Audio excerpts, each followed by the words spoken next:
Bonjour et bienvenue. Aujourd'hui, et suite à ce qu'on a appris ensemble concernant le compte rendu objectif, voici maintenant quelques modèles qui vous aident à rédiger la première partie du compte rendu objectif, qui est l'accroche ou bien l'introduction. Il y en a d'autres bien sûr, mais j'ai choisi pour vous les suivants, ou bien les modèles suivants. Alors, le premier modèle, suivez. Ce document lu est proposé intitulé et on ajoute ici le titre, نضيف هنا العنوان, écrit par l'auteur nommé ونضيف هنا اسم الكاتب, on ajoute le nom de l'auteur, tiré de son œuvre intitulée ونضيف هنا اسم الكتاب ou bien la source, le nom de la source, édité par, on ajoute le nom de la maison d'édition, Dar al-Nashr, نضيف اسم دار النشر, paru en ou bien le, et on ajoute aussi le titre ou bien la date, تاريخ النشر. Il se compose de, on ajoute le nombre de paragraphes, عدد الفقرات. Ce texte traite, c'est-à-dire يعالج, النص يعالج, et ici on ajoute le thème général ou bien l'idée générale du texte, الفكرة العامة للنص.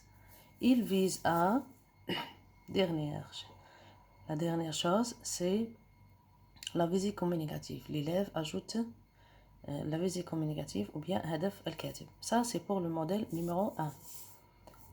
Par la suite, on passe au modèle numéro 2. Le modèle numéro 2, ce texte historique, si c'est le texte est un texte historique, ou bien le type de texte est un texte historique. Donc les types de textes, il y en a plusieurs.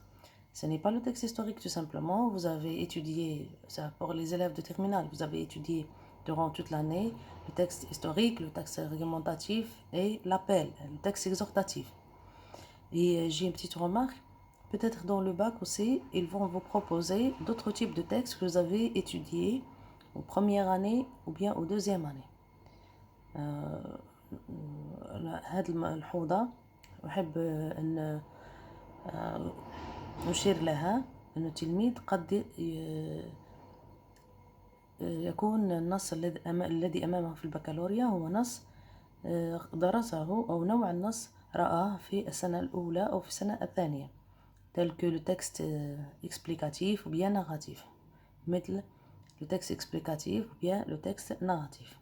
Je continue ici avec le modèle numéro 2 qui a un titre informatif présenté sous la forme d'une phrase nominale. On peut ajouter cette information. نقدر نزيدوا هذه المعلومة.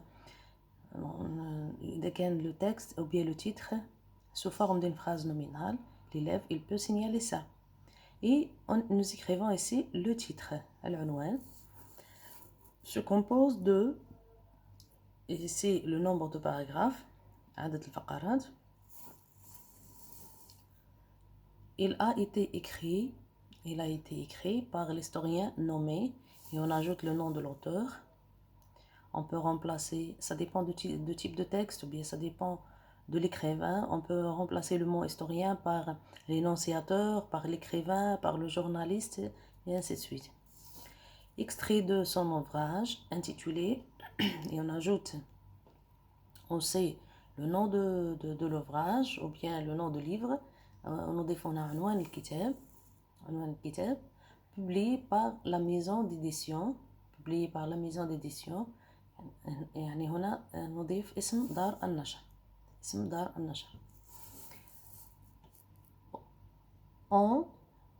Ça concerne la date de publication ou bien de parution. هنا هذا المنطقة تخص تاريخ النشر. في مكان النشر إذا كان موجود أيضا هذا في العنوان. Il a aussi un discours objectivé et une visée informative qui est. Alors on peut dire que le texte c'est un discours objectivé quand l'auteur il est absent. C'est une autre information qu'on peut ajouter aussi. هذه معلومة أخرى يمكن إضافتها أن نقول بأن النص عبارة عن نص موضوعي. Et à la fin, on ajoute la visée communicative ou bien l'objectif de l'auteur. في الأخير دائما نضيف هدف الكاتب. Ce texte lu traite. Alors الفكرة العامة, on a laissé l'idée générale à la fin ici. Ce texte lu traite de, et on ajoute le thème ou bien l'idée générale du texte. Voici maintenant le dernier modèle que j'ai choisi pour vous, c'est le modèle numéro 3.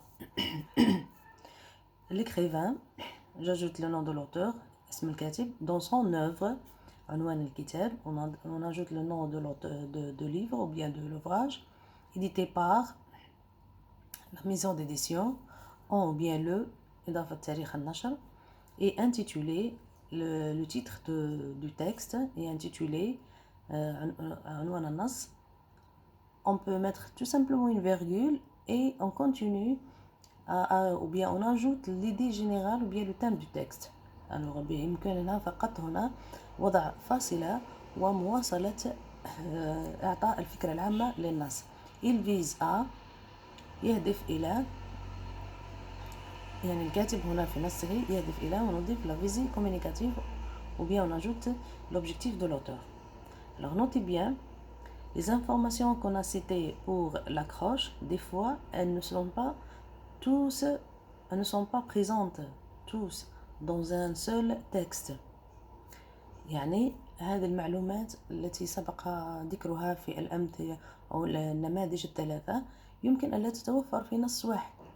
إذا كان أي من هذه العناصر غير موجود يمكننا تجاوز هذا العنصر والذهاب إلى عنصر آخر.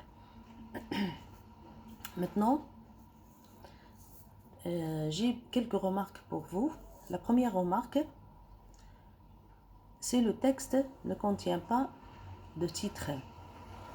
إذا كان النص لا يعتمد على أو لا يوجد فيه عنوان غير معنون.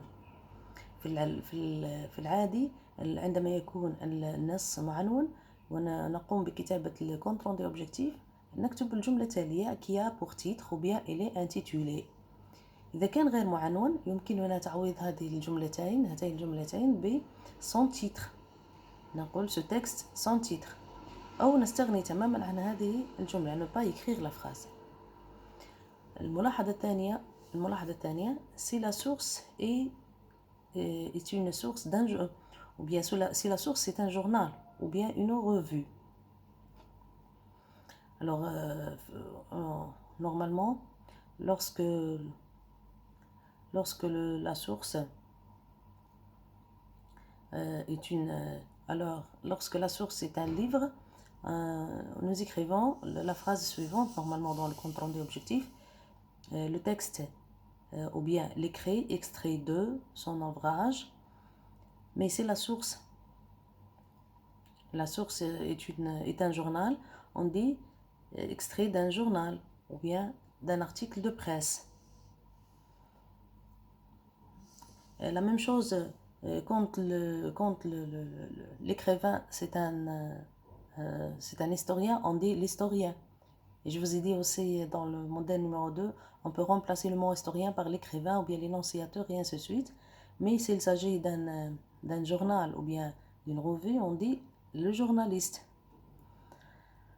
La dernière remarque, c'est la source et un site d'internet. Alors, on peut utiliser cette phrase publiée dans la site d'internet.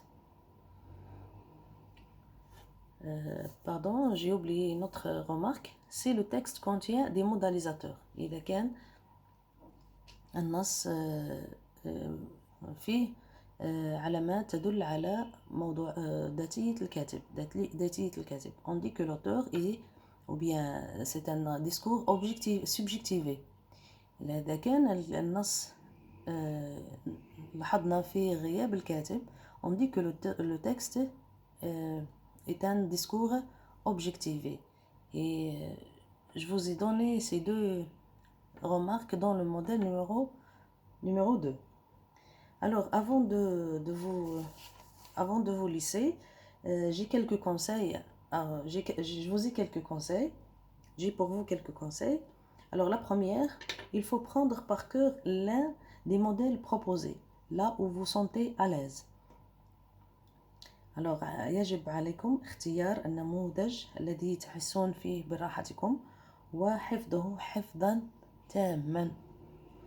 La deuxième conseil, il faut s'habituer à écrire tous les termes d'une manière juste et claire pour éviter les erreurs qu'ils dépassent ou bien que pour éviter les erreurs qui s'ils dépassent 10 fautes, ils vont influencer votre note. أي يجب عليكم تعويد أنفسكم على كتابة المصطلحات الخاصة بالكونت روندو أوبجيكتيف أي التقرير كتابة صحيحة، وذلك لتفادي الأخطاء التي إذا تجاوزت 10 أخطاء فإنها تؤثر على نقطتكم. Alors, on s'arrête ici et il nous reste on est arrivé à la fin de la première partie du compte rendu objectif. Il nous reste la partie la plus importante qui est le résumé. N'allez pas plus loin. Attendez notre prochaine vidéo. À bientôt.